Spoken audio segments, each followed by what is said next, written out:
right, everyone, welcome. This is a joint webinar between Year of the Stage Manager 2021 and the Stage Managers Association.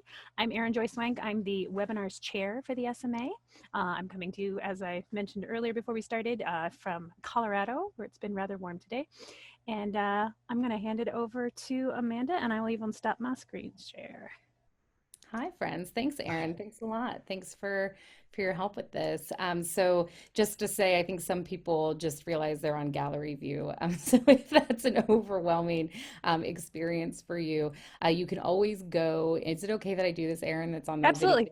Now I know everybody who watches this video in the future will see these instructions. If you go up to zoom.us and your toolbar at the top of your screen and you click on preferences or settings, if you go under video, you can choose to hide non-video participants, which will help you out a lot if you have an overwhelming gallery experience happening right now. So yeah, and everybody good to start? Anybody not ready? It's my favorite stage management question. Yeah. And All for right. some people, it's at the bottom, the same place where you would stop and start your own video. It's in video settings there. Thank you. That's where some of us are. Yeah. Oh, is that where it is? Does it depend on the device or your I operating think system? it does, yeah. And then you can also, like on mine, that's at the bottom, but at the top is speaker view versus gallery view. So if you only Oh, want a big picture of who's talking. you toggle back and forth. Wow. Yeah. Cool. All right, friends. Well, we're going to jump in. Thanks, everyone, for taking the time to join us. Really, from all different places. It seems like mostly North America, but we'll see what the future brings. I am in the Eastern time zone in the United States. So if I say it's nighttime, it's because it is nighttime here in my neck of the woods. So welcome to our event called Stage Managing Drag, the holiday episode. This event is being presented by the Stage Managers Association in conjunction with the Year of the Stage Manager 2020/21 slash who the hell knows? Who knows how long it's going to last, but the longer the better, I say.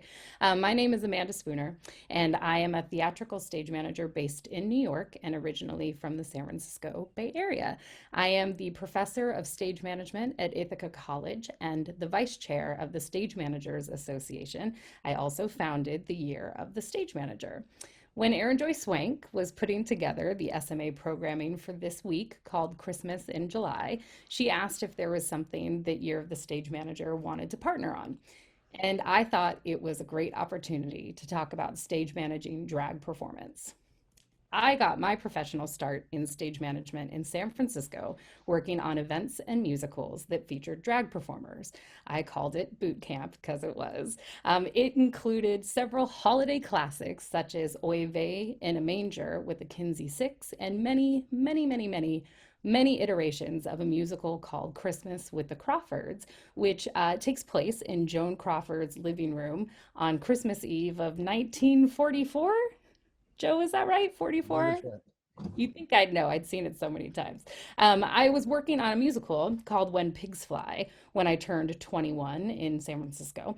And it just so happened that my birthday was the same day as the annual Faux Queen pageant. So just to like clock that for everyone, my 21st birthday, which is a big deal here in the US, was on the same day as an event called the Faux Queen pageant in San Francisco. That event started about 2 years of my own occasional performances as a faux drag queen, and my name was Venus Envy. So I have the tiniest bit of experience on the performance end as well, which is a great segue for introducing my guests, one of whom is my drag mom, Trauma Flintstone, or in this case, Joe Wicht. Hi, Joe. Do you want to introduce yourself? Yeah, my name is Joe Wicht, and for 25 years, I was a performing drag queen in San Francisco. I was in my 40s when this child came into my life as a stage manager that had to put up with drag queens in a theatrical setting we were doing When Pigs Fly.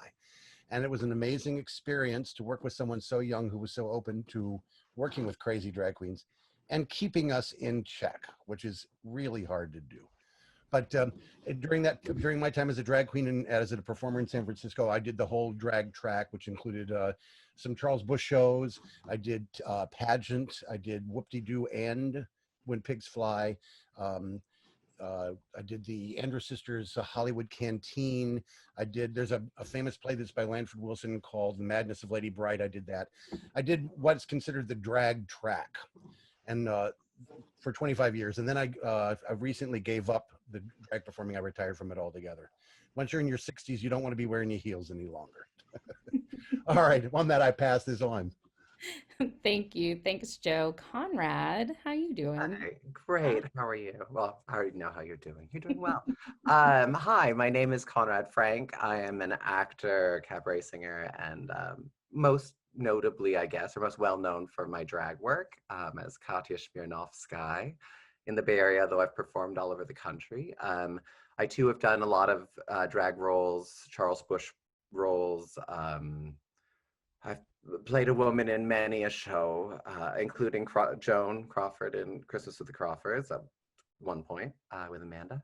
I come to drag from a theater background. I've done, I think, 15 years of shows, many of which were with Joe, at a place called Martuni's, which is a piano bar in San Francisco.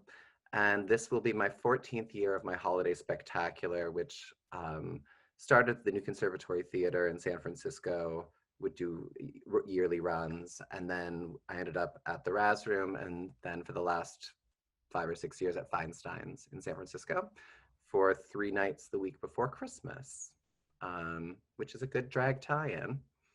And yeah. Yeah. Where I'm from. Thanks for joining us. Happy to be here. I appreciate it. Jason Kaiser, I just have to say, for my everybody has a unique path in stage management land. And I've only ever once met someone who seems to be living in a similar timeline and experience as myself. And so before everyone else was here, I was saying to Jason, I'm just giddy. I'm giddy to have Conrad and Joe here because they are family from long ago. But Jason, gosh, introduce yourself. I feel like we lead parallel lives, and I'm so excited that you're here. Oh, that's so sweet. Hi, everyone. My name's Jason Kaiser, and I am a stage manager, and I do a lot of opera, I do a lot of cabaret and dance, and a lot of musical theater. And in 2015, I had the great pleasure to start working with a phenomenal artist named Taylor Mack. And we were building the 24-decade history of popular music. I got involved with Taylor because we had the same producer.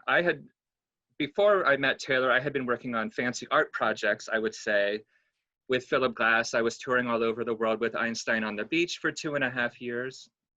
And Taylor had come into the Pomegranate Arts office. Pomegranate Arts are producers and touring managers for Lucinda Childs, for Philip Glass, for Bathsheba Dance Company, among others. And Einstein on the Beach was 4.5 hours long with no intermission. And I thought that was certainly going to be the hardest thing I've ever done.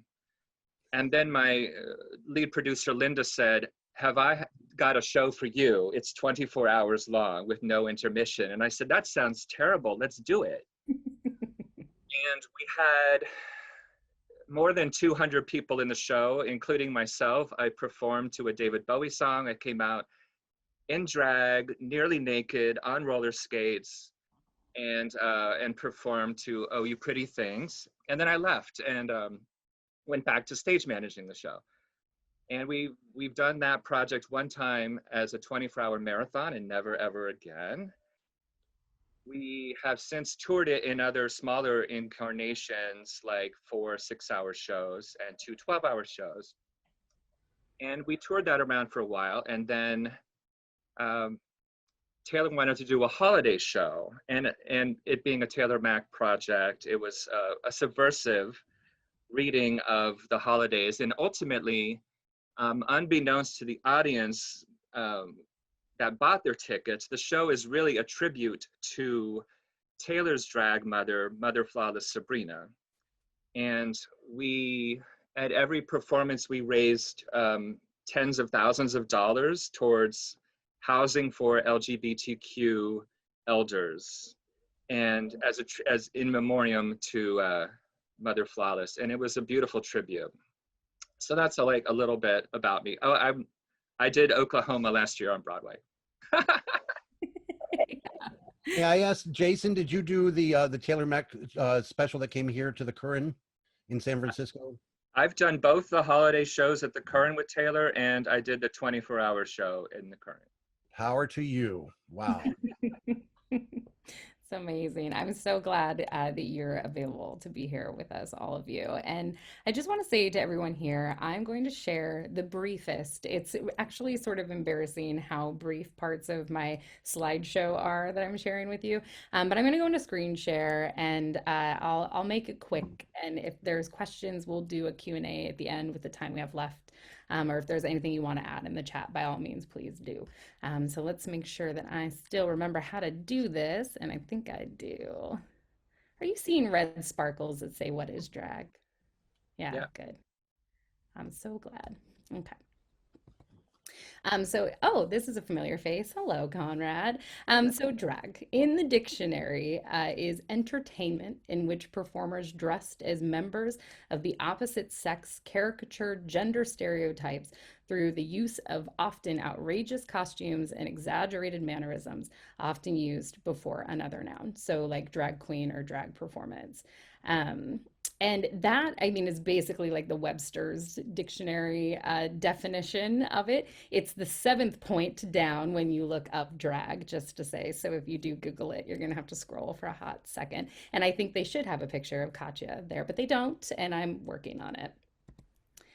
We're going to talk a little bit about types of drag, and I was telling the panel before everyone came in, it's been a while since I've been fully immersed in the world of drag. I've never seen RuPaul's Drag Race, just to say to everyone, because I lived it. So I did a lot of research to figure out sort of how people are referring to different drag performers these days. So I invite you again in the chat to elaborate on any of these, but I've narrowed it down to sort of 6 different ways of thinking about drag performers and drag presentation. So pageant queens is pretty glamorous, right? High glam, high femme. Asia O'Hara in that photo, at least, is a picture, a perfect example, a picture perfect example of pageant queens, right? And literally wearing a crown on her head. Then we have camp queens. The vixen in this photo is an example. Trauma Flintstone, or Joe Wicht, as we know him, right, is a total camp queen. The vixen, I really love this photo of her because she's wearing, it's sort of hard to see in the picture, but she's wearing a purse as a hat, and she's wearing 2 smaller purses as earrings. And so it's not necessarily like total jewels and perfectly coiffed hair and the crown and the sparkly dress. It's really going in all the directions of like Lady Gaga or Trauma Flintstone, right? Then we have goth queens, which I have to admit is pretty new to me. But it turns out that Hollow Eve, who was on a reality show about goth queens, I actually went to undergrad with Hollow Eve, and we used to perform together in San Francisco, and we had lost touch.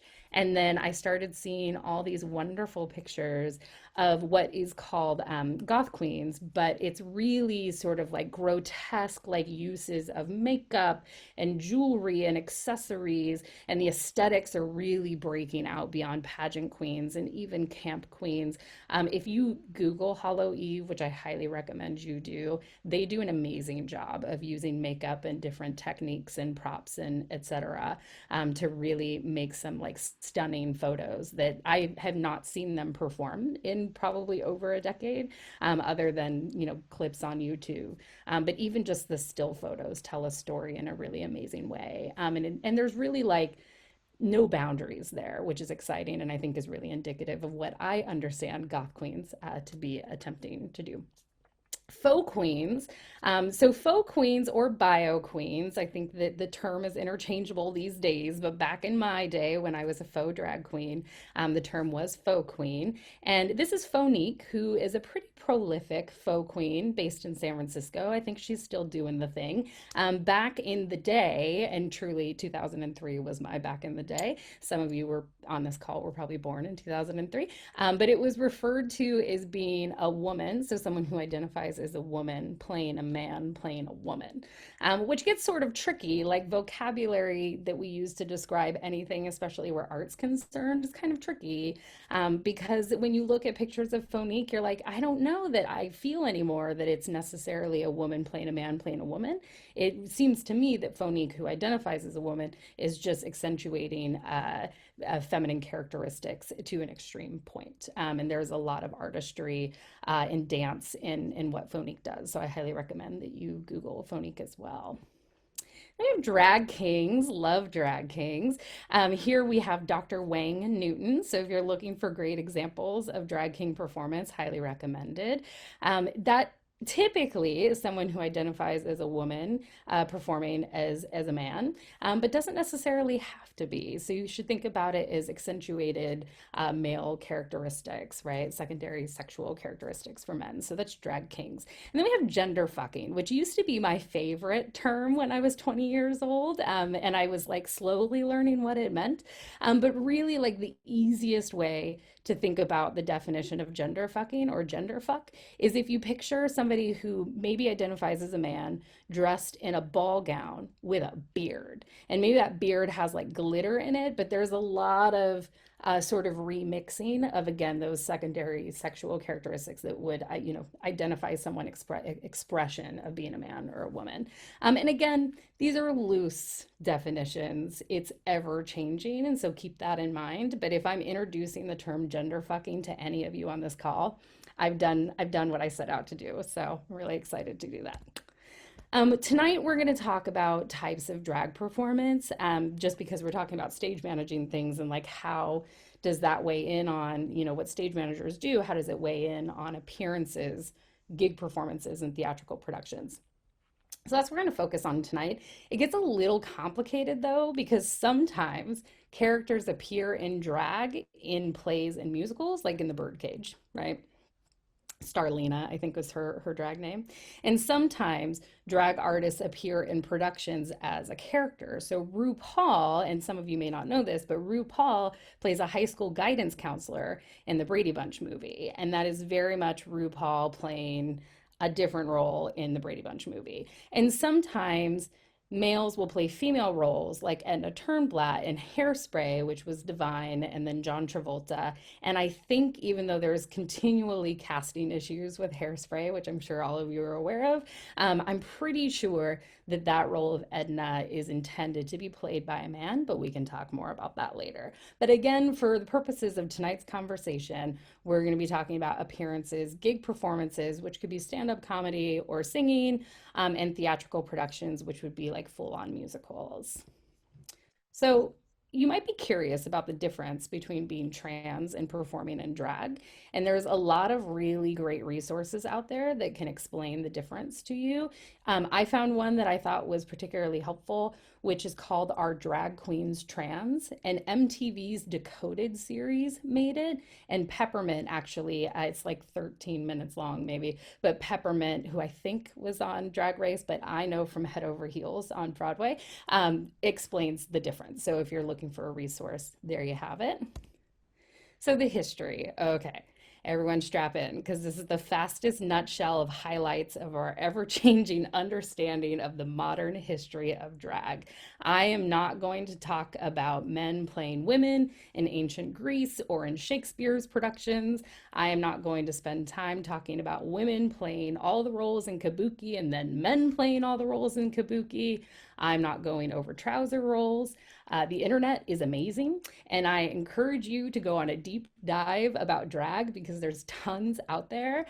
So in order to have more time with our guests, I'm doing a very abbreviated journey through some highlights in the 20th century and one little highlight in the 21st century, although I will say that some folks believe the word drag comes from a Shakespearean stage direction that was an acronym for dressed as girl.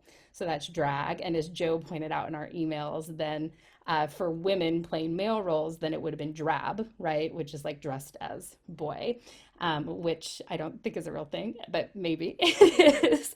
And others believe it came from the Victorian era when men would wear long gowns and literally drag them around on the floor because they were too long. So that's another source maybe for the term drag.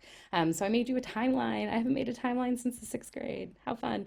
So this is, again, truly like the abbreviated highlights, early 20th century through what I call the Great Pause, which is this moment that we're all in right now. So drag performance in vaudeville, 1870 to 1920. This is from How Stuff Works timeline of drag, and it's actually really good. So if you're looking for one, you can do a deep dive there. Pantomime like drag performances were popular and considered safe for audiences of all ages.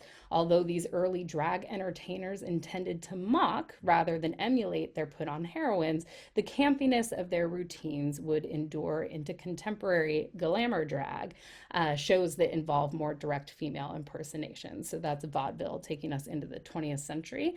Then we had something known as the pansy craze. So 1930 to 1933 was known as the pansy craze. Drag queens, known as pansy performers, experienced a surge in underground popularity, especially in LA, New York, Chicago, and San Francisco.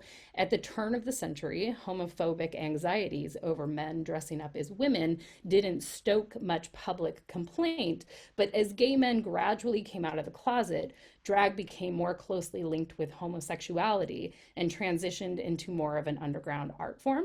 As a byproduct of prohibition and the rise of illegal speakeasies in the 1920s and early 1930s, gay men also found new places to congregate away from the prying eyes of the law.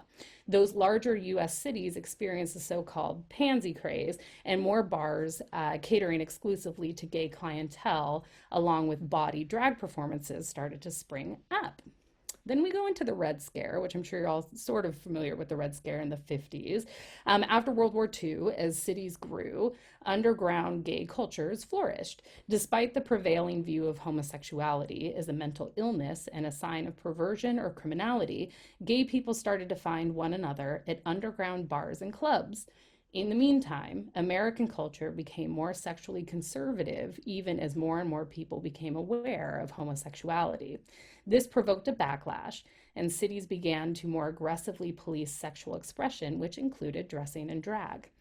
In New York, for instance, men were legally obligated to wear no fewer than 3 pieces of male clothing in order to not be arrested for drag. Amid intensifying anti-gay hostility, in 1965, the Imperial Court System was founded, which I highly recommend you Google. The Imperial Court System was founded as the first drag queen organization, and that kind of community building among drag queens would ultimately prove to be a valuable resource within the broader gay community that had begun making itself more publicly known. In 1969, there was Stonewall. It was the only gay bar in New York owned by the mafia, which I didn't realize. I learned that as I was preparing for this event. It was raided by the police, as I'm sure all of you know. Drag queens and lesbians fought back, which was unexpected by the law enforcement. Sylvia Rivera and Marsha P. Johnson were drag queens who stood up against the police. And this riot ignited LGBTQIA+ activism, since it was the first time they had united in such a way. In 1972, we have pink flamingos, which I think Jason's caftan has pink flamingos on it, I think. People are very excited about that. So good. This is a John Waters movie that came out, again, in 1972. If you only know John Waters from Hairspray, I highly recommend you go and watch Pink Flamingos. The film stars the counterculture drag queen Divine as a criminal living under the name of Babs Johnson, who is proud to be the filthiest person alive. And John Waters swears that Divine, who's no longer with us, really did eat dog shit in the movie. Hashtag spoiler alert. Good luck with that. In 1990, Paris is Burning was released, which is a documentary directed by Jenny Livingston. It was filmed in the mid to late 1980s and chronicles the ball culture of New York City and the African American, Latino, gay, and transgender communities involved in it. Critics consider the film to be an invaluable documentary of the end of the golden age of the New York City drag balls and a thoughtful exploration of race, class, gender, and sexuality in America. And then, of course, in 2009, RuPaul started Drag Race. As I said earlier, I've never seen it. I love that RuPaul made drag mainstream in a way that it hadn't been before, unless Milton Berle was doing it, which is another thing you should totally Google if you're not familiar with Milton Berle's drag. But I knew RuPaul from the 1990s when she had a talk show. She had a talk show that had over 100 episodes on VH1, and a hit single called CoverGirl, which once you hear it, you can't get it out of your head. And a lot of people actually were first introduced to RuPaul as a dancer in the video for Love Shack by the B-52s, which came out in 1989. So for some of my students who are on this call, I know you think RuPaul is your generation's, but nope. We had RuPaul first. Just wanted to say out loud. So that is like the briefest nutshell ever, but I hope that it inspired you to Google some things. And if you want to know more, there's actually two really great videos.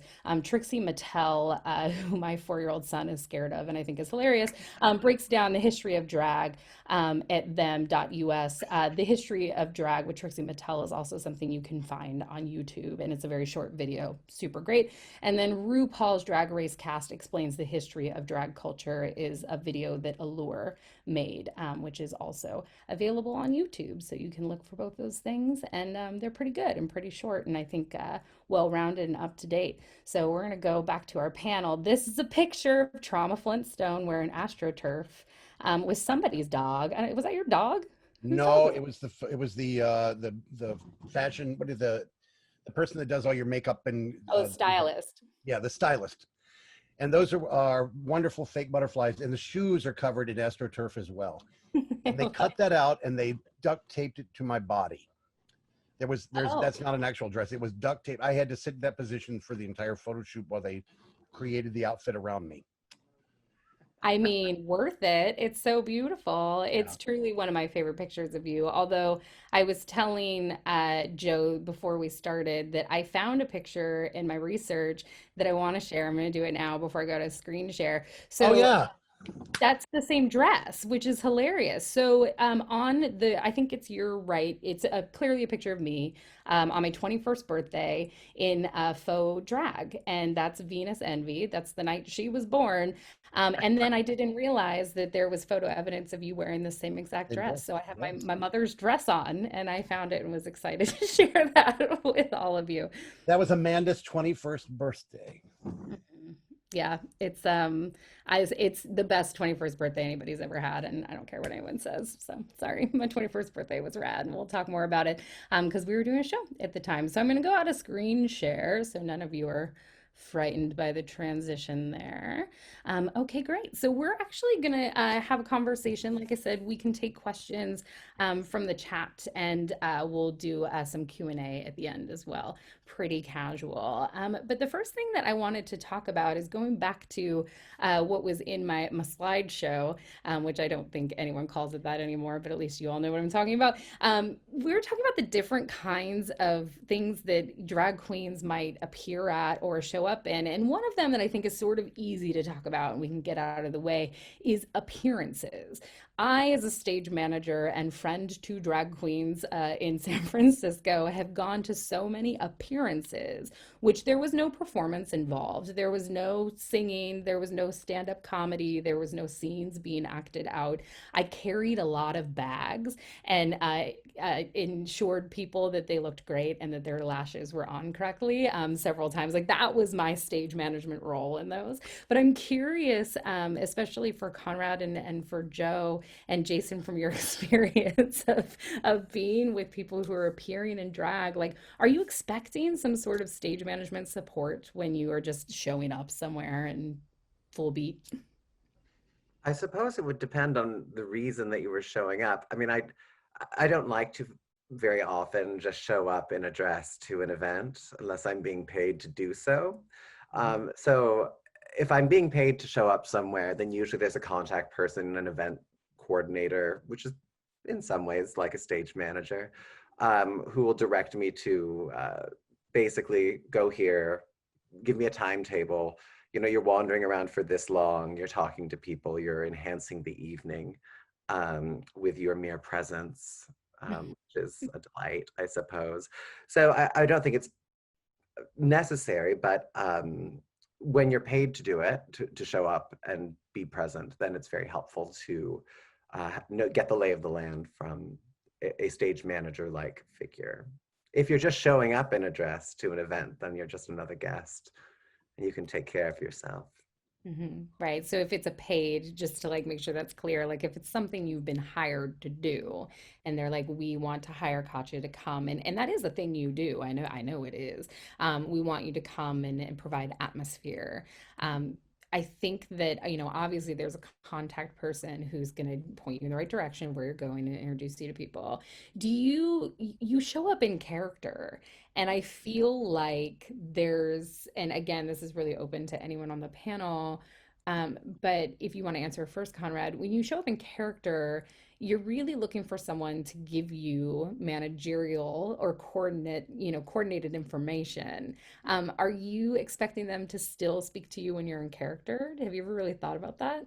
Um, I suppose if there's something I need to know that's going to benefit the engagement, then I have no problem with this, a stage manager coming to me and letting me know. I mean, I prefer they do it to the character. So, I mean, I personally identify as a he, him. Though I would imagine if I were in an event situation like that, I would probably, if being spoken to in front of others, prefer to be called she or her in connection with the part that I'm playing. So it's like doing immersive theater, I suppose. And so I would deal with the drag queen as one might for an actor in an immersive theater piece where some information has to be passed quickly. Thanks for that. What about when you're wearing heels and hair? If that's kind of drag you're doing, and you've maybe got a corset on, and you might have a long dress on. Do you wish that people were more considerate or cognizant of that? Oh, of course. You don't really want to be stepped on. There are lots of things that you cannot go to the bathroom in by yourself without help, getting out or putting on, which is why ladies' rooms are much bigger than men's rooms. Um, uh, so of course it's nice to be thought of. So if you're, for instance, doing an event or a play where there's no reason to be in full makeup and heels, and the director just wants to see you in full makeup and heels, it's not always great. It's a little annoying at times. But yes, it is good to be looked out for if you're especially dressed for a gig, and also to make sure that people who are other patrons of the event are respectful of space and touching. People like to touch a drag queen. They like to grab their breasts or pat their asses, and some people are comfortable with that, and some people certainly are not.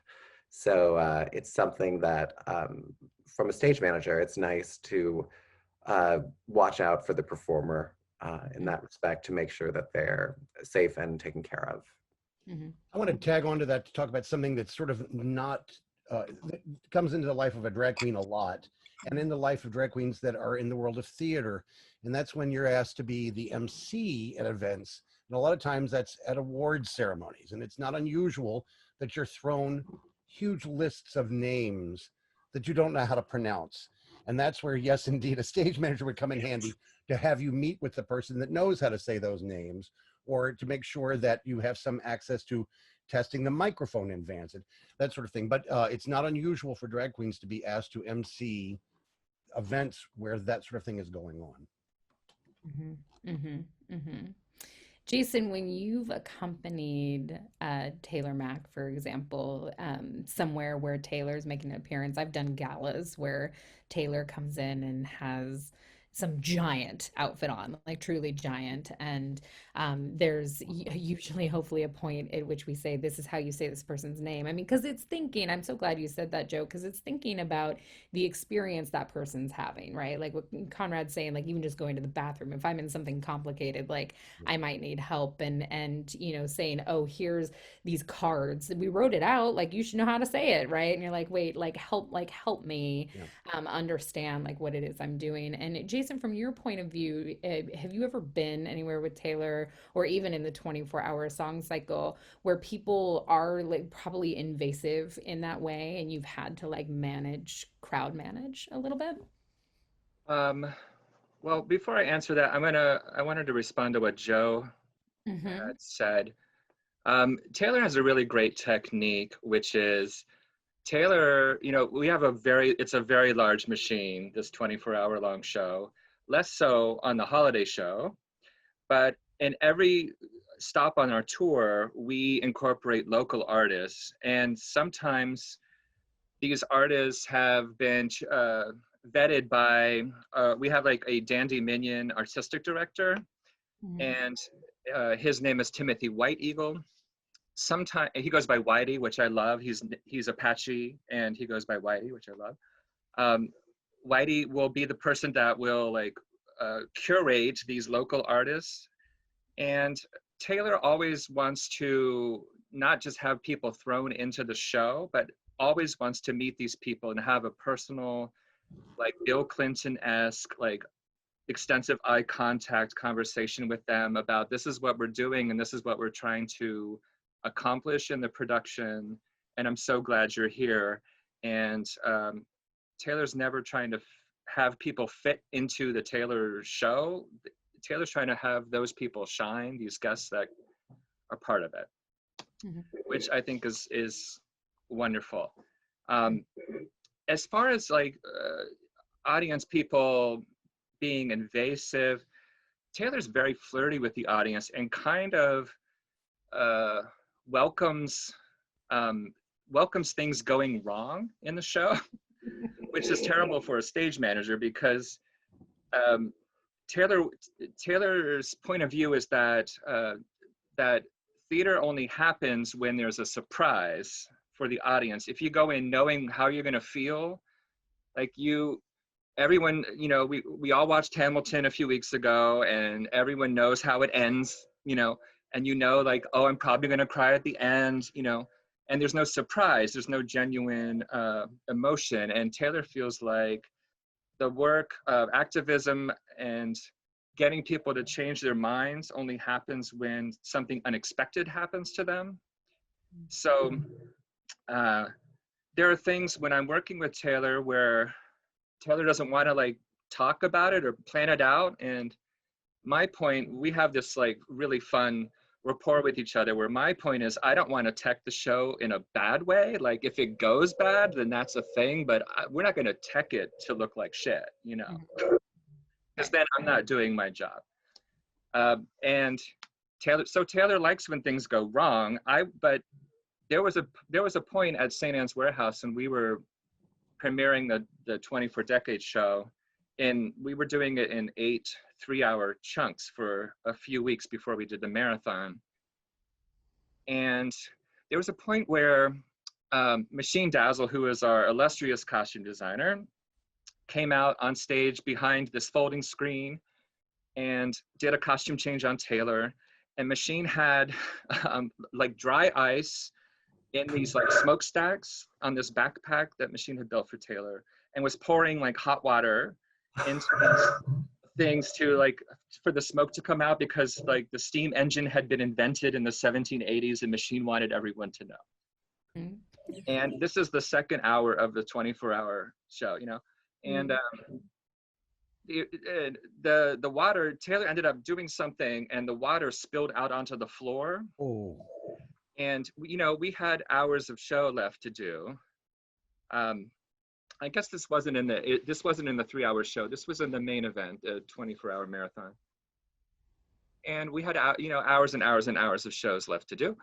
And I sent my ASM out on stage with a rag, to clean up the mess, because we were in the show, we have hundreds of people in the audience come on stage that have no idea what they don't know how to walk onto a stage, you know, they have no idea what they're doing. So I send her out, her name's McCall, and she attempts to clean up the mess on the stage, and Taylor stopped her and said, no, don't do that. You know, let it be, and I'll clean it up. And you're not, the point was that Taylor wanted to be in control of when people are coming and going. And Taylor knew that there was you know, an obstacle on stage, but welcomes those obstacles and wanted to incorporate it into the show. Mm-hmm. So if there are hecklers, which we've had a few times in incarnations of the show where someone in the audience just has like a total meltdown about the things that they're being asked to recreate. There's a lot of audience involvement in that, in the 24-hour show, well, and in the holiday show as well. And we've had hecklers, but sorry, I'm using he. Taylor sometimes uses the gender pronoun Judy, Mm-hmm. or we call him he, we call Judy sometimes. Judy welcomes those things happening. Hecklers stopping the show is a great way for the audience to come together and deal with this crisis that's happening in the theater. And Taylor will say, like, imagine being uncomfortable in the theater. You know, I paid my ticket, and I'm supposed to have a great time and laugh in all the places I'm supposed to be laughing at. It's a great thing. I love it. But I think that that's like part of why I love having gone through stage management boot camp, and I lovingly call it that, with drag queens, mostly drag queens, but drag performers of all kinds. But because the improv is where the rich bits are, right? So if we're talking about appearances, but we're also talking about like gig performances and productions, like full scale musical productions. I've done enough shows with Conrad and with Joe to know that both of them are like, hell yeah, stuff has gone off the rails. And they didn't go into it, especially you, Joe. Like, Joe also is a music director and a composer, right? And as a music director, you were always like very on top of everything, very on top of getting dressed as Gloria Swanson and then being an Andrews sister and like all your quick changes and what you need to be in and when. And you always took the job seriously, and you taught me that, and I teach my students that. And so all of my students who are on this call who want to know how I develop my style as a stage manager is this person right here. I'm pointing like we're in the same squares. But the idea being that you take the job seriously, but you don't take yourself that seriously, right? Yes. So you're like having a good time. And it's like you go in, like how Taylor's saying, like, oh, and like Jason, like, let's tech it for real. Like, let's tech it how we intend it to be. But we know that there's magic and there's fruit to be picked off the tree when stuff starts going off the rails. And everyone, like every human, has different tastes and wants in life and priorities.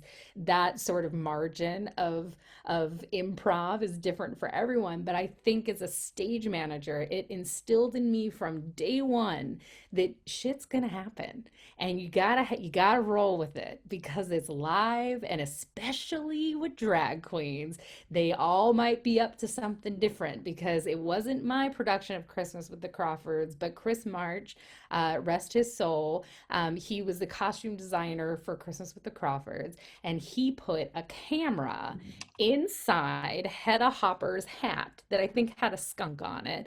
And there was like a little camera in there that was called Hedda Cam or something. The director, Hedacam Donna Drake, 2000. say it again. Hedacam 2000, because that was the production of the year 2000. Oh, we got in so much trouble. The director was Donna Drake, and I don't know if anyone's ever worked with her, but she's stern. Mhm. And Chris decided that he wanted to film the audience. Well, we all wanted to see what the audience looked like, and he put the camera inside of his wig, and the hat with the wig and everything. Oh my God. You got in so much trouble. She's still talking about it, but it's that kind of thing that there is an environment of, and again, like I cherish it so much that, and Jason, I think your philosophy is the same as you describe it. And Conrad, I know yours is like, let's do the work and let's do it well because people are coming to see us and we are rising to the occasion, rising to the expectations, but stuff is gonna happen, whether it's head of camp 2000 or it's, we did Christmas with the Crawfords with Hedda Lettuce one year, and there was a bit, and Hedda played Joan Crawford, and there was a bit where Stephen is Hedda's other name, that Stephen liked to really take his time. And so anybody who was like calling cues or trying to time anything off it, but the audience was loving it, right? And everyone who was in that cast had like a different tolerance for it. So I think that for stage managers and Jason, you and I can speak to this too, but really for Conrad and Joe, um, are you expecting when you're in a cast and you're doing a production and there's drag involved, which again, for some reason in my mind, drag equates to a higher level of hijinks, but I don't know that that's entirely true, and we should maybe unpack that. But for all intents and purposes, when you're in a production, and it's a drag production, maybe there's like some chaos going on. How do you feel about it? Do you expect the stage manager to be like, no, no more chaos. We're like getting back on track. Like, what's that margin of error for live theater? I think it depends on the production you're doing. So if I'm doing a Charles Busch play, which is a highly scripted, very intentional show where you're on stage, if it's 2 hours, you're on stage for, all but 10 minutes of it and you're changing during those 10 minutes, then I'm not a big fan of hijinks, and I just want to get the job done. I want to make sure that I've got a dresser there to put me into my 15 costumes that have, 40 seconds to change into and wig changes. Uh, and then there are other shows where you're working with less actors who don't perform in drag frequently. So you end up being backstage mama, which means getting ready much earlier than everyone else so you can help people with makeup or wig, whatever is not provided by the theater indirectly. It is fun. I mean, when things go wrong, I think being in drag and in certain productions, you have the ability to go off more than you might have permission to do in a regular play. I worked with a company called Thrill Peddlers for several years doing a show called Pearls Over Shanghai, which is completely inappropriate. But at the time, we had drag queens that were getting loaded backstage, singing something that was resembling of the song that they were supposed to do. And it could be a lot of fun. I personally found it stressful, but then again, there's magic in the madness as well. So to each, I think it all just depends on the situation, the kind of show you're doing, and the level that other people have to react to the stability of what you're doing. So sometimes it benefits, sometimes it doesn't. Drag is a very physical art form, and a lot of people go in with the expectations that they're going to see some physical comedy, and you should not disappoint them. You should give them, and especially when we've got plays that I'm sure all of us have done at some point. We've done The Mystery of Irma Vep. That play is built for a lot of structure and then a lot of mayhem and a lot of ad-libbing, and I don't think you should ever discount the room that's there, especially in Ludlam's writing, for mugging. And that's the word that we're avoiding right now. But mugging is what the audience is coming to see out of a drag queen. Mm-hmm, mm-hmm, mm-hmm.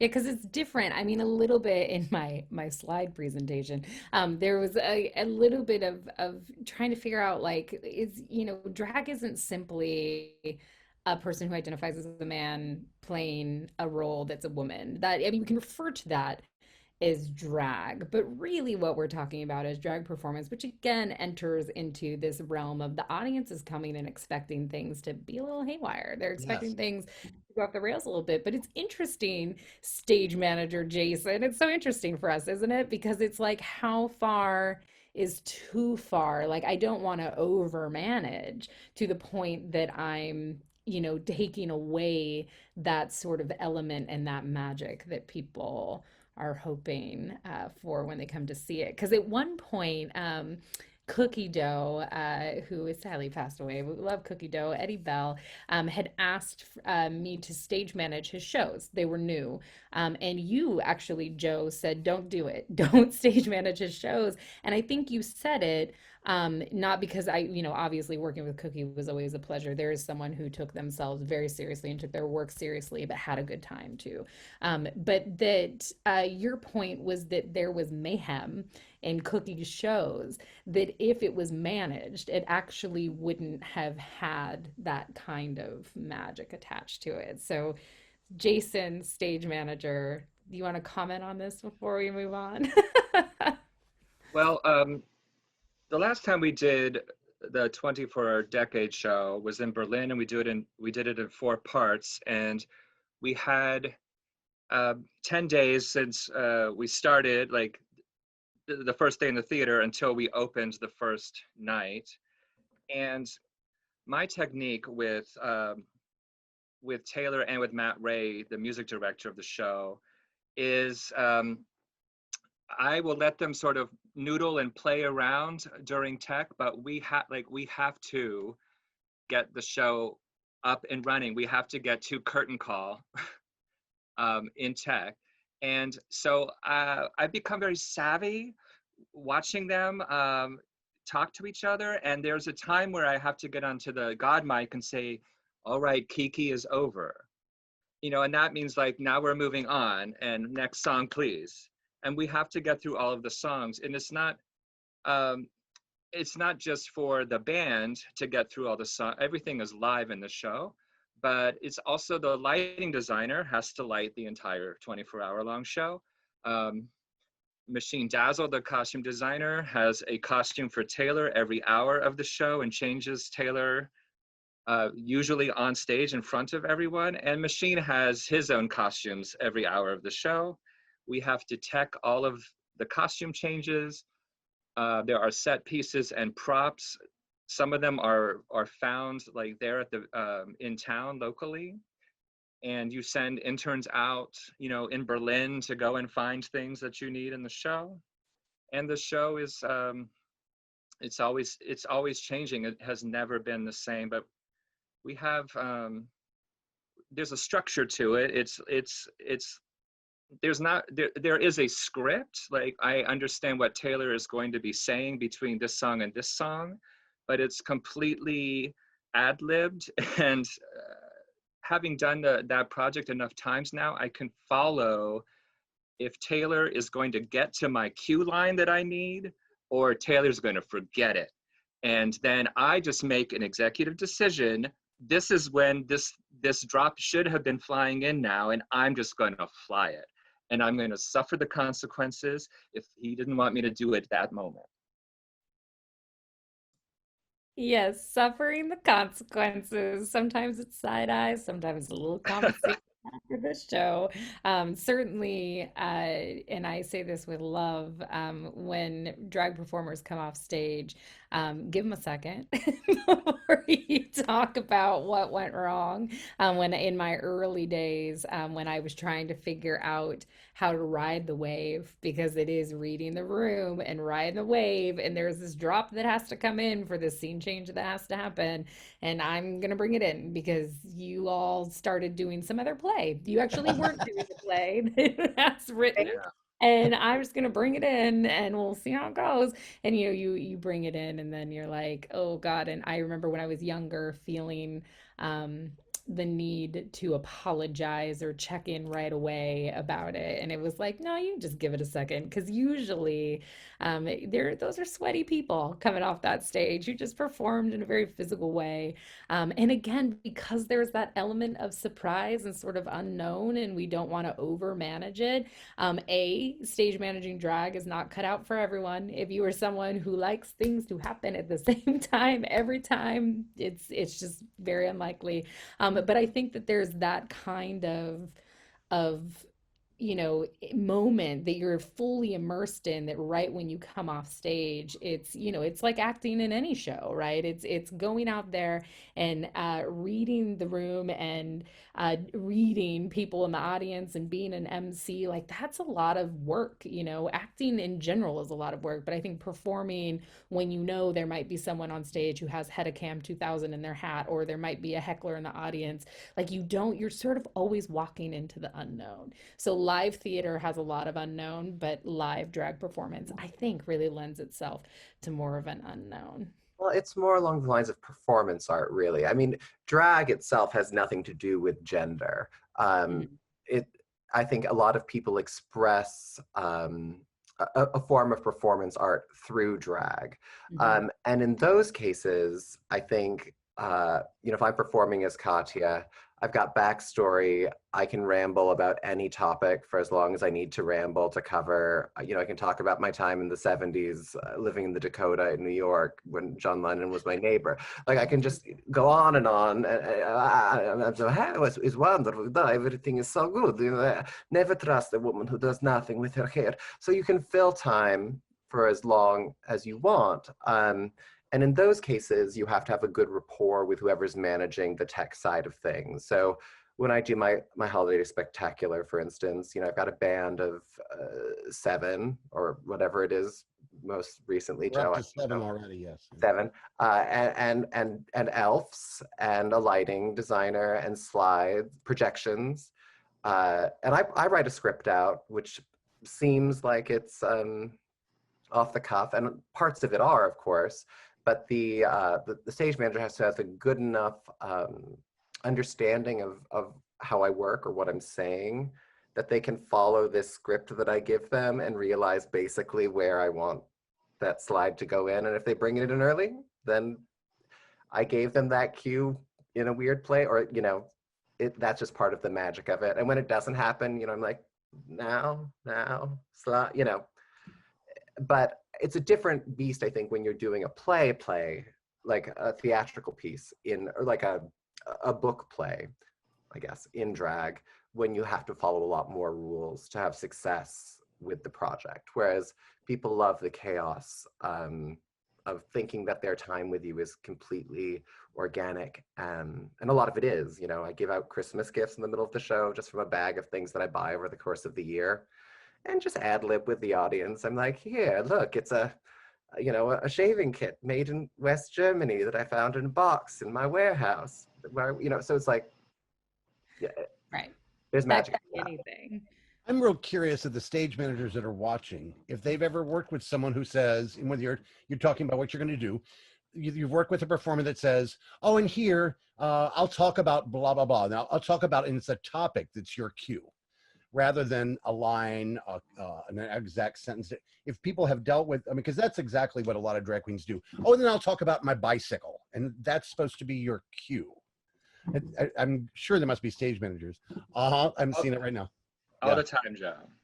All the time, all the Yeah. time. I also think that, like, really, I mean, look at this. Occasionally, heck yes. Oh God, Seth Rudetsky. Seth Rudetsky.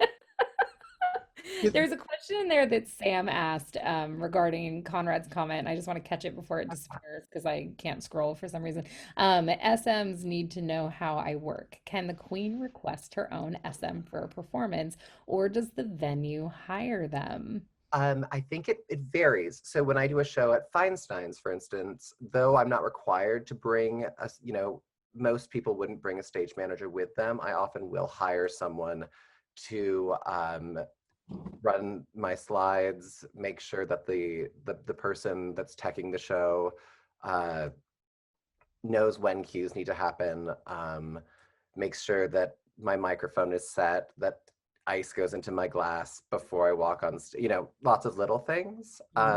Also, I've done lots and lots of my Katya shows at theaters, especially like equity houses where a stage manager is provided.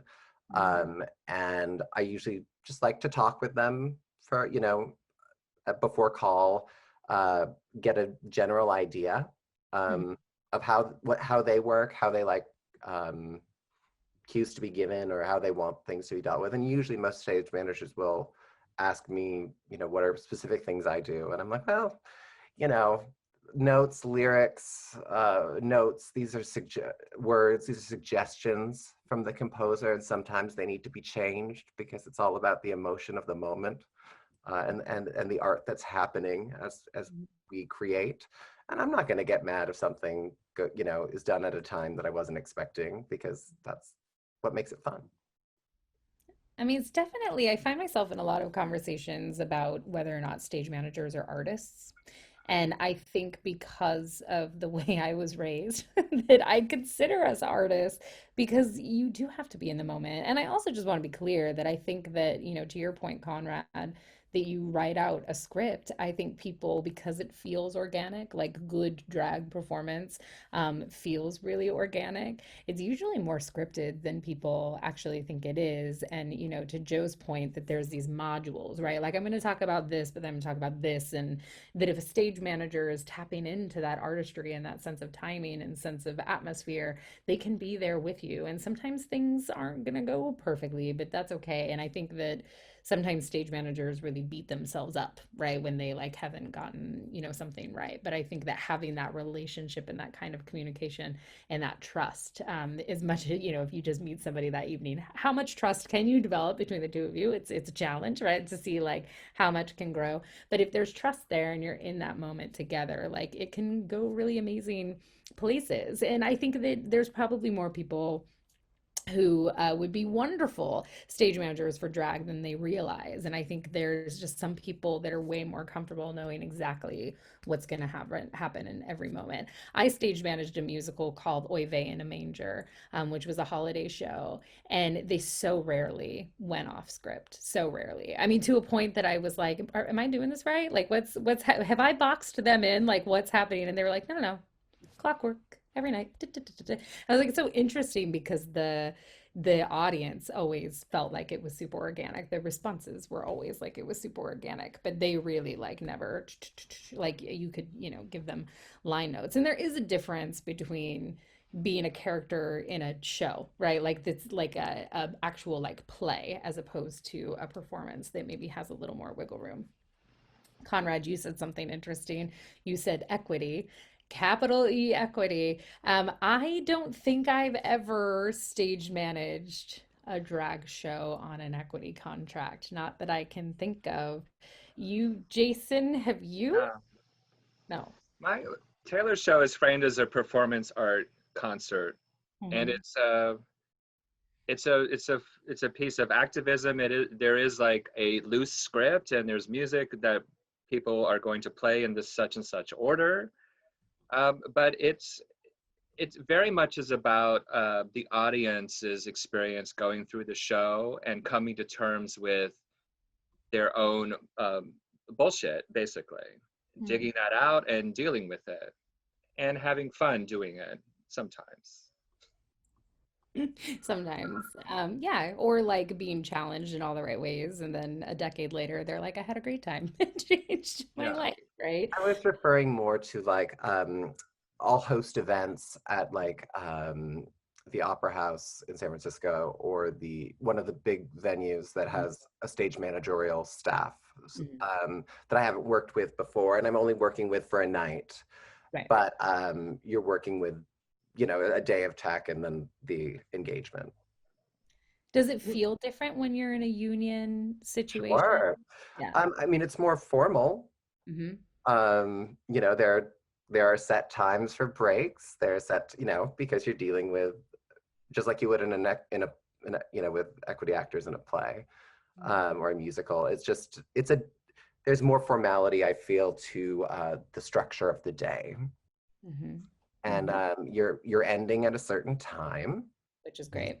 And everyone, so don't go off script too much, because you cannot keep us longer than we are being paid for. So that's different. Joe, you were going to say something, I Yes. think. I saw you. What would be interesting in this discussion is to talk to someone who was a stage manager for one of Charles Bush's shows that were equity. I'd be really curious because he does do a little ad lib, and he's known for that a little bit. Hams more than he ad libs. He sticks. Yeah, to that's true. script. So the moments will take much longer than they normally would. but I'd be curious to know what stage managers that work with him or Ludlum or had worked with Harvey Fierstein, you know, that people that have worked with folks that have done a lot of drag throughout their entire life. I think you're setting us up for the sequel, is what you're doing, and I love Yes, it. I am. I totally love it. It's interesting because I think that, the equity question, it sort of ties in and is adjacent to that idea of like not boxing something in such a way, like having humanity and self-care and ending at a certain time and taking breaks, like all that stuff should be happening anyway. But in my own experience, it's, the equity formality almost sometimes feels too formal. But again, the people on this call take the work seriously. And so why not be able to transition to that sort of equity environment where there are certain breaks, or a union environment, I should say, where there are certain breaks and certain things that you're going to do. And like maybe get health insurance, I don't know, like from the work you're doing, like heaven forbid that I that mean, would. we're used to playing rooms where there's no bathroom. You know, our dressing room is a broom closet. Mhm. Um, we're used to that. We're used to all kinds of standing in the serving kitchen, with like I was at a big hotel here in the city, and I'm standing there with a Tony winner and with Jonathan Groff. Uh, oh, her birthday was just yeah. And then another big opera singer and me randomly. Uh, and we're standing in the service kitchen to go on in oh, Joe, what's the hotel? The one down on Union Square. You're not talking about Nico. No, the famous one. Never mind. The It St. doesn't Francis? matter. Yeah, no, the Venetian room at The Fairmont. the Fairmont. Yeah. This room that Ella Fitzgerald played and all these, Yeah. and you're sitting there just in the service kitchen with a stage manager being like, all right, you know, move on now to this curtained area that's near the stage. It's surreal.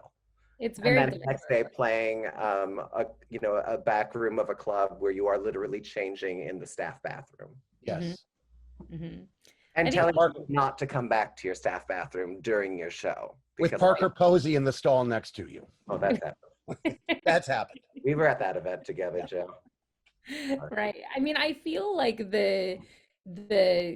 just to make sure that, we're focused on productions and before we go into some like specific considerations, including kit items, right? There's a request to talk about things that stage managers might have on hand. But I feel like there's also those performances that are gig performances that are like in dive bars where you might have a staff bathroom or a kitchen area at a hotel, but if you're at the Stud, you actually have the tiniest space known to humanity, and the bathroom is at the back of the club, and good luck trying to get into it to do any sort of thing to yourself. And that actually, I have to say, was always my favorite environment in which to be. I know, working as a stage manager, because I was like, this is so fun. Anything could possibly happen. People are literally like, when we were doing Crawford's, which is a full production, but when we were doing Crawford's the first time, I used to stand outside under a tarp because there was no hallway, and the backstage was outside in San Francisco, so it rained occasionally in December, and I would smoke cigarettes with Judy Garland out, which with Matthew Martin, who's still performing. He very famously does the Golden Girls parody in San Francisco that's sort of making its way everywhere. But I loved that I could be out there being a stage manager, being serious, but like smoking with Judy Garland, standing under a tarp, that when the wind would blow, it would blow a bunch of water that had collected in the tarp, like off the side of the tarp. So anyone who was wearing an expensive, like, oh, I don't know, Joan Crawford costume would have to like move over to the designated area where they wouldn't get, sprayed with water. And we're sitting there smoking while the show is going on. Like in my younger days, like I was like, this is great, because nowadays I can't do that anymore. So I love that I have those fond memories of like the show was amazing, everything happened on time, everybody was where they needed to be, but there was a little a little wiggle room. But I did, going back to that sort of like your feet stick to the floor bar Oh, atmosphere. Yeah, apparently, Joe, you hate it, but I always love it. I always no, no, I have memories. I have such memories of that. I have is this a good place to tell a funny story? Like Yeah, yeah, a yeah. stage manager hell. This is stage manager. So we were doing the musical version of The Women on a raked stage, drag queens in heels on a raked stage. And everybody was complaining the stage was too slippery, too slippery. The stage manager decided to put a little Coca-Cola into the water and mop the stage, which is very common practice. They put too much, and the very first preview, the audience heard from every single character all night long. It was just horrible. In a musical. Oh my God, I love that. You know what? I'm gonna give you my funny, which is actually trauma. I'm stealing it from you. Okay. But it's about Birdie Bob Watts birdseed boobies. So, Oh, well. um, I learned at a young age that if you make false breasts for yourself out of pantyhose and birdseed, and you sweat while you're wearing them, they will sprout. And I remember where I was when I learned that from you, Joe Wicht. And I will never forget it, that if you are gonna do birdseed falsies, you should probably make sure they don't sprout or, change them out, whatever. What about you, Jason? What's your like OMG? Oh, come back to me. I'm thinking. I'm thinking about it. Conrad? I was doing a production of Pearls Over Shanghai at a little theater in San Francisco, sort of under a freeway, and the water main outside burst. And this is a 20s show, and I was playing a Russian lady in Shanghai in the 20s. And so the theater flooded, like several inches of water in the theater and several feet of water outside of the theater. And being carried by a fireman out of the theater in a silk bias cut dress so that I wouldn't ruin like holding the rest of my costumes up above me, because you couldn't get out of the theater. It was I very, love that. from a loading dock. Love that for you. That's something you'll never forget. No, it was a special night. Real good times, good times. Dear diary. Jason, how you doing? I'm good. I mean, there's some surprising moments, unplanned moments where the artists involved have come up with something unannounced, like baby Jesus is going to bring a Mickey's Big Mouth into the manger and drink it on stage in front of the audience, or the performer who's playing the angel, who's naked on stage, is now going to like crawl up this fireman's pole to the box, and perform up there during the show. And you're like, okay, got it. Cool. So, I mean, there have been like fun little moments that no one saw coming. And all of a sudden it's like, spotlight. You're scrambling to like light these people that are just pulling these things out of their ass. It's fun. It's a lot of fun. The audience knows that it's happening. This is a live show. It's never going to be the same again, ever. And they feel lucky to be there. They really have a great time. In addition to the spotlight, do you end up having like submasters with throw up stage left or anything like that, or? Well, yeah, it's if we're lucky enough to be able to divide the house lights into parts, then you can bring up the balcony lighting as opposed to the orchestra. If they're up in the balcony all of a sudden, people show up in the balcony from time to time. Yeah, it's great. I love that. I was doing a production of Clue.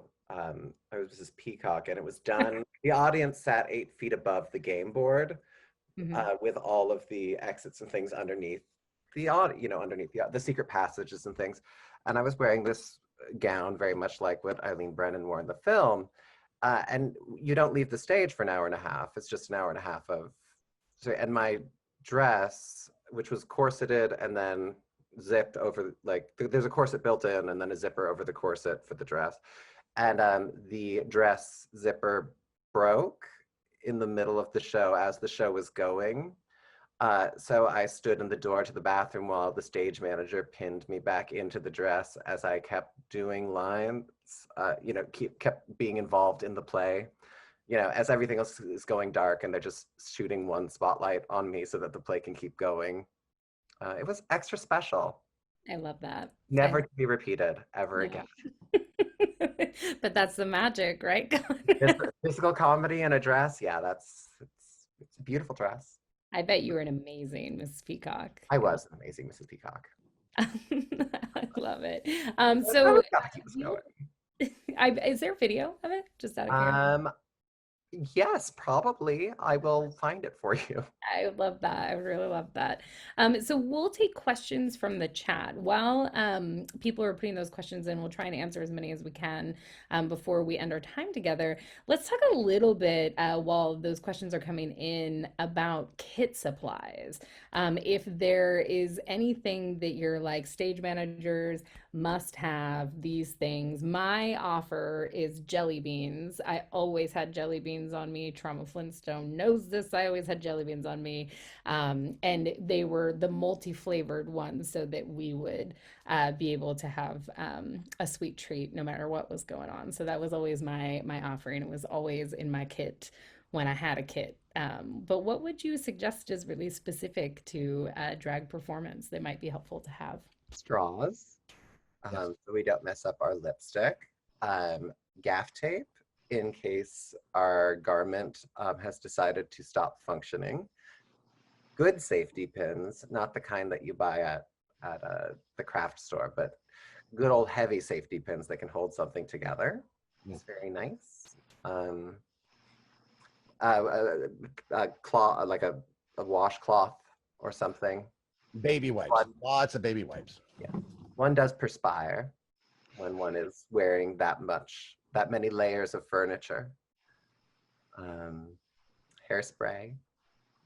Someone earlier in the chat talked about what their kit was, and it was almost exactly the same discussion we're having right now.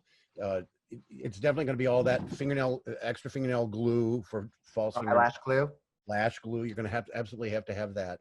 Hairspray is a big deal because drag queens don't use that merely for hair. We use it to lock the makeup in on our face. I know that sounds awful, but that's what a lot of us do to make sure when we sweat, the makeup doesn't run. So, wig tape. Someone put wig tape. Exactly. Or spirit gum. Oh yes. If you're working with drag queens that perform a lot, they're going to already have extra hose because hose will get runs. That's what they do. But if you're working with someone who's new to the business, make sure you have extra sets of pantyhose for them because they will run, and they will run in the most embarrassing ways. So. And Megan in the chat had mentioned cold water and towels and a hand fan always available. Yeah. Oh God, yes, perfect. Hand fan. What about you, Jason? Do you have anything else you want to add to our kit conversation, Jason? I'm enjoying listening to it. With Taylor, we travel with a makeup artist regularly named Anastasia, and she provides those kinds of things. But I'm also hearing from what is being described that Conrad and Joe enjoy having a proximity to a stage manager that can help them in an emergency, whereas I'm not backstage usually. I could be up, on the third level of the catwalks kind of thing. Because in the shows that I do with Taylor, I need to see as much of the audience as I can, because there's a lot of Taylor and machine dazzle going out into the house. And I just want to see all of the stage and as much of the audience as I can. And I'm divorced from someone having an emergency in the wings, whereas there's our ASM, Cassie is that point person who can handle those kinds of emergencies. But Machine and the hair and makeup artist, Anastasia, they come well supplied with things to help the artist. I usually have a dresser that that is the one that does all those things for me, because it's hard to get in and out of a bunch of gowns when you're doing a play where you change 10 times into different dresses, different wigs, jewelry. you know, you need someone for that. Of course, that you've planned all and rehearsed beforehand, usually with a dresser or an ASM or whatever your house has room for, or your club, or sometimes I'm just doing it by myself in the bathroom to myself, struggling to get that fucking bow tied onto my shoulder so that I can walk out on stage. And if you can't tie it, you're like, screw it, put a brooch on it. We're ready. There is an aspect of stage management that we're not discussing here, and that is right now we're talking like what Jason was saying. We're talking about ASM kind of work, like hands-on for the person that's backstage. That person is pretty much in tune with the way you want yourself to look. But we really depend upon stage managers to tell us what the audience is seeing more than what we want to hear. And that's what's really important. It's missing from this discussion is that a stage manager coming and saying, I don't think you realize this, but the way this is going on, the way this looks, or the way is creating a shadow, or it does not go with the movements you're trying to create. And it's essential to have someone who is those eyes that you don't have looking at you and helping you make better choices. I have a question for you though about content, because in theater, like traditional, equity theater, we give notes during the run on performances. So how about getting notes from stage managers about content and not just your physical appearance? It depends on the content. So if I'm doing, like 4 or 5 night engagement, I'm hosting a group of burlesque performers and circus performers, and I will get notes from the stage manager about some of the stories that I'm telling. Or for instance, for years I had said, my mother was prima ballerina for Bolshoi, and my father was a roving gypsy minstrel who sired red-headed daughters all over Eastern and Central Europe. And so it just was something that I would say. And I had the stage manager come and say, it's really not appropriate to use the word gypsy. And in the moment, like at intermission of the show, I'm like, that's a decade worth of thought to change during the show. I will do my best not to use the word again. And it is good. It's the sort of thing that we need to hear. But it's hard to change in the moment if it's something that's built into shtick that you have for a long time. It is useful though in the long run because it alerts you to something that you hadn't really thought of previously. Yeah. It's interesting because it's, in those improv moments, there will be things that come out that I think we know we're never going to see again. Do you know what I mean? Like it's something that just came out in that moment that's specific to that time and place. But there's some things that when you're doing like a full scale musical like Oy Vey in a Manger or, Christmas with the Crawfords, that there might be too much air in something because somebody's chewing on the scenery, so it's sometimes tricky as a stage manager when there is some space for people to invent things in the moment to actually rein it back in. But I think it goes back to that trust. I got 3 questions in my private chat, and I'm going to go through them really fast. One of them was an inquiry about costume designers, which I had thought we might talk about a little bit. We can talk about it really quickly. But when you have costumers working with you and costume designers, should it be someone who dresses, in this case, drag queens, or does it matter? I can tell you from my experience, I work with a designer in San Francisco named Mr. David, who's done about 200 things for me. And when I get cast in plays, so doing like Die Mommy Die or Red Scare on Sunset, or I narrated a Rocky Horror Show, things like that, or even when we did The Women, I have him design, like in my contract, I have him designing and building all of my wardrobe. So there'll be a costume designer for the show, and then Mr. Frank's Mr. Frank's gowns designed by Mr. David. Yes. Because he knows how to make me look good, and he knows, like, I trust him, and he makes my clothes, which is a bit of a diva move, I suppose, but it's a lot to make you have an aesthetic that you need, that the audience expects from you. And this shape that you're looking at now is not the shape that I am when I'm on stage. I've got a lot more furniture on. I've got, hips and boobs, and my waist is cinched in, although it hasn't changed in 15 years, my waist, just saying. But I do very much like to work with a costume designer who knows how to manipulate a body to make it look a specific way. So whether that's me bringing one or whether that's me having input with the costume designer, I do think it's important. And you are not alone in that, just to say. Like, I've done many shows where someone came with that kind of contractual negotiation, and that was what was negotiated. And that, it makes sense. I'm going to scroll back and just make sure. Somebody asked how you, sort of a two-part question, like, how do you get work working in drag performance? God, for me, it was just I knew the director of the first show that I did in San Francisco. It was my first professional show that led me to knowing Joe. And then I ended up becoming a faux drag queen and also stage managing more and more. So I think it's about asking around. Year of the Stage Manager 2020, the Facebook group, and also the SMA Facebook group are all ways that you can put it out there and see if someone in your market where you live is doing that. And the other part of this question, which I'm going to summarize, but it's really about the pay. Does drag pay a lot? And I'm going to let the two of you answer that before we close it up. I think there's a wide range of what one gets paid for drag. So if I were singing, I've been doing it for 15 years. And at this point, I don't do a lot of clubs anymore. Like, well, I mean, right now you can't go perform at a club anyway. I do more like Feinstein's or cabaret venues or theater work. And those can be cabaret work can be very, very lucrative.